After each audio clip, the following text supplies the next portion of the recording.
Hola queridos y queridas estudiantes, hoy vamos a realizar el cierre de la unidad 2 de quinto básico de Historia, correspondiente a descubrimiento y conquista de América. ¿Cuáles fueron las culturas americanas al momento de la llegada de los españoles? Vamos a comenzar con los aztecas. Los aztecas formaron un imperio en el centro y el sur de México durante los siglos XIV y XVI. En la cima de la organización política estaba un gobernante supremo, que era considerado una encarnación de los dioses en la tierra. Residía en Tenochtitlán, que era el centro político, económico y religioso del imperio. Los aztecas estaban en pleno desarrollo y expansión cuando llegan los españoles en 1519. Por otro lado están los mayas, que constituyen una de las civilizaciones más duraderas. Ellos se ubican en Mesoamérica y se organizaron en una serie de ciudades-estado independientes que se relacionaban mediante alianzas, conflictos bélicos y un intenso intercambio cultural y comercial. Cuando los españoles llegaron, los mayas vivían un periodo de decadencia, lo que facilitó la conquista de sus territorios entre 1546 y 1697. Los incas se asentaron alrededor del siglo XIII en el Valle del Cusco y durante el siglo XV ya habían conformado un poderoso imperio, con la ciudad del Cusco como su centro político, administrativo, pero también religioso. En este lugar residía el Sapa Inca, gobernante supremo que estaba revestido de un poder absoluto y era venerado como un dios. El imperio inca, a pesar de su gran poder político y militar y su alto nivel de organización, cae bajo el poder español entre 1532 y 1572. Y por último tenemos al pueblo mapuche, que habitaron parte del actual territorio de Chile y Argentina. Su organización estaba basada en la familia y la relación entre ellas. Los grupos de familias Olof, con un antepasado en común, eran dirigidos por un lonco. En tiempos de guerra se unían en grupos más amplios o rehues, a cargo de un toqui. Este grupo indígena opuso una fuerte resistencia al dominio español. Hay una serie de aspectos que considerar en el proceso de conquista, y estos aspectos pueden ser vistos como obstáculos o bien facilitadores. Dentro de los obstáculos podemos mencionar la resistencia indígena, de la que hablábamos en el caso del pueblo mapuche. También hay obstáculos como el desconocimiento del territorio, los españoles llegaban a un territorio desconocido. Y por otro lado tenemos grandes distancias y una naturaleza exuberante pero también hostil. Dentro de los factores facilitadores tenemos, por ejemplo, el apoyo de ciertos pueblos indígenas, especialmente los sometidos por imperios indígenas que colaboraban con estos españoles. Tenemos también algunos factores facilitadores en relación a la superioridad técnica, es decir, había armamento y estrategia militar. Y por último, tenemos también la transmisión de enfermedades desconocidas en América. Bueno, por otro lado, debemos considerar que se necesitan algunos requisitos para conformar una empresa de conquista. Dentro de esos requisitos vamos a mencionar los tres más importantes. Uno de ellos es el financiamiento. El capitán de conquistas debía recaudar los fondos necesarios para poder contar con hombres, con caballos, alimentos, pero también armas. Estos fondos podían ser propios o entregados por los inversionistas.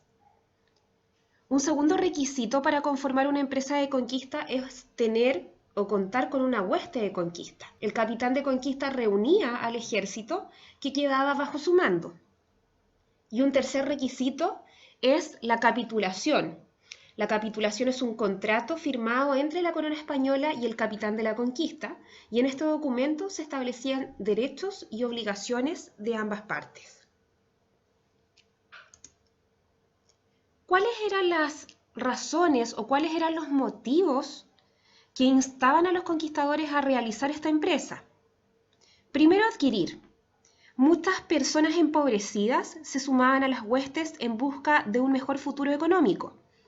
Otras invertían altas sumas de dinero en las empresas de conquista a la espera de obtener grandes beneficios. Otro motivo era ascender socialmente. Para muchas personas el proceso de conquista representaba la posibilidad de convertirse en nobles. Otra razón era obtener gloria. la aventura podía llevar a grandes gestas, lo que implicaba obtener reconocimiento y fama. Y por último, está el factor de la evangelización, porque muchos conquistadores consideraban que debían hacer todo lo necesario para convertir a los indígenas en la fe católica. ¿Cómo se llevó a cabo la conquista en México? Hernán Cortés zarpó desde Cuba en 1519. Sus primeros contactos en la costa mexicana fueron con los indígenas totonacas, pueblo dominado por los aztecas, los que se aliaron a los españoles con el objetivo de liberarse de las altas cargas impuestas por los aztecas. Alianza ampliada con otros pueblos de la región, por lo tanto ahí notamos ya cómo hay un sentido de colaboración. A su llegada a Tenochtitlán, capital del Imperio Azteca, fueron recibidos de forma pacífica, pensando que eran dioses. Esta situación fue aprovechada para tomar prisionero a Moctezuma, emperador azteca, y darle muerte, lo que desencadenó el ataque contra los españoles, y este episodio es conocido como la Noche Triste. Los sobrevivientes se refugiaron y un año más tarde sitiaron una ciudad. Sin embargo, el nuevo emperador no pudo organizar una defensa eficaz debido a una pandemia de viruela que va a mermar la fuerza de los aztecas. Finalmente, en 1521, Tenochtitlán es destruida y ocupada, y el Imperio Azteca cae. ¿Cómo se lleva a cabo la conquista del Perú? Al llegar a Perú, en 1532, Francisco Pizarro se encuentra con una guerra civil desatada entre los herederos al trono imperial, Atahualpa y su hermano Huáscar. En momentos en que Atahualpa triunfaba, los españoles le solicitaron reunirse con él en la ciudad de Cajamarca. Luego de este encuentro, Atahualpa es apresado y asesinado, situación que va a facilitar el avance de los españoles hacia el Cusco, que era la capital del imperio. Ahí, Pizarro promovió el ascenso de Manco Inca II como nuevo monarca, el que organizó un levantamiento armado, acción que no logró detener la conquista. La ciudad del Cusco fue saqueada y ocupada en 1533, y luego de la batalla, Manco Inca II debió refugiarse en Vilcabamba. El imperio inca había sido controlado por los españoles.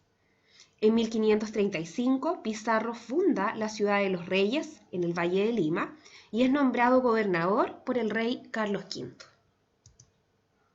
En 1535, Diego de Almagro salió del Cusco con la autorización del rey Carlos V para conquistar las tierras ubicadas al sur del actual Perú. Almagro emprendía este viaje luego de perder con Francisco Pizarro el dominio del Cusco.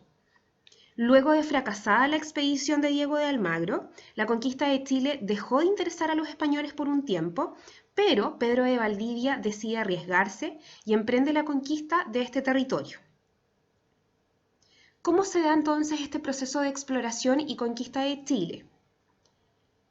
Primero, debemos señalar que la ruta inicial de Almagro fue por la cordillera de los Andes, que es un camino de muy difícil recorrido y duras condiciones climáticas. Luego ustedes avanzan al número 2 en el mapa, y en 1536 la expedición llega al Valle del Copiapó y más tarde al Valle del río Aconcagua. En tercer lugar, Almagro se da cuenta de que el territorio no tenía las riquezas de las que se hablaba y que los nativos que lo habitaban no se dejaban dominar fácilmente. Por esa razón, él decide regresar al Cusco y esta vez lo hace por el desierto de Atacama.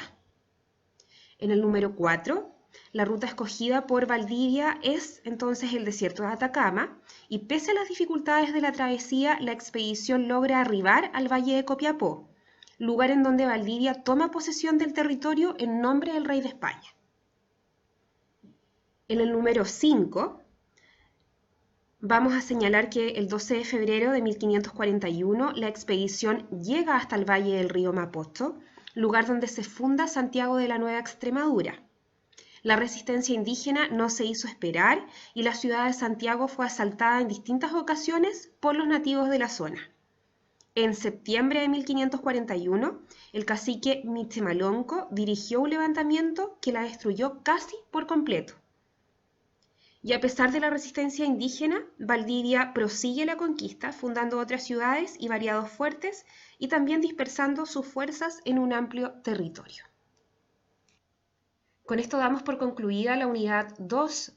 Recuerden que el conocimiento nos hace libres, así que atesoren la oportunidad que tienen día a día de aprender. Les envío un abrazo enorme, cuídense mucho y nos vemos.